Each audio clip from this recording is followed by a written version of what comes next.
this spring for the first time we're having a working partnership with the Jager bulbs. Now that's come about because of my real passion for bulbs, and I know that's a shared passion with the Jager team. They're going to be supplying a whole range of bulbs for us through the year for the garden, but also you're going to be able to come into the garden in the spring and see our magnificent collection of bulbs, and actually be able to buy some of those bulbs through Jager in the springtime during our bulb festival, which will be running really from our daffodil week at the end of the month right through until early June, because there are so many different bulbs and they all have such different flowering periods that we want to be able to offer people as much as possible in the way of the bulbs. And often you don't know you want something. You know, you see these bulbs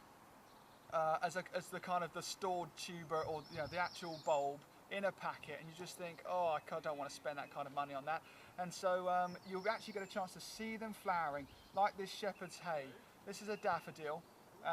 but once again, we want to kind of break the misconception that daffodils are all like the large cup type at the top there,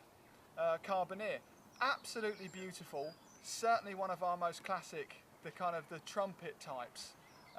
but there are so many different ones, like these multi-headed ones, the shepherd's hay, with a very light fragrance, planted in big drifts.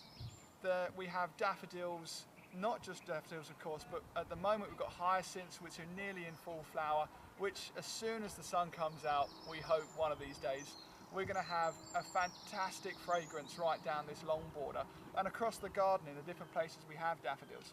So there is a daffodil, and then there's daffodils, so there's a huge range of them. My personal favourite is Rip Van Winkle, this amazing little chap, about 15-20 centimetres high, so it'll suit the front of a border, or if it's a border like this one, being herbaceous, can easily naturalise itself under trees and shrubs or at the back of a border. But to really show it off, the front of a border or in a rockery is where it would do its best. But for me, I think it's because I'm a great lover of dahlias, and it kind of almost looks like one of the cactus type dahlia heads, not at all what you're expecting out of your classic daffodil. So there are daffodils, then there are daffodils, and there are daffodils.